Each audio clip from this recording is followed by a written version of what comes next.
আসসালামু আলাইকুম, welcome back to my channel. সবাই কেমন আছেন? আশা করি ভালো আছেন। অনেকেই মনে করতে পারেন সালাদ বানানো একটি সহজ কাজ। সত্যিই তাই। সালাদ বানানোর অসংখ্য রেসিপি রয়েছে।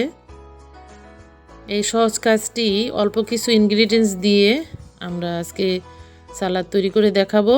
প্রথমে নিয়েছি টমেটো সস, সয়া সস, দিলাম 2 চামচ টক দই, এখন দিয়ে দিচ্ছি গোলমরিচের গুঁড়ো, এটা টেস্টটা বাড়াবে। আর স্বাদ মতো লবণ দিলাম, আর দিলাম 1 চামচের কম চিনি, এটা স্কিপ করলেও পারেন।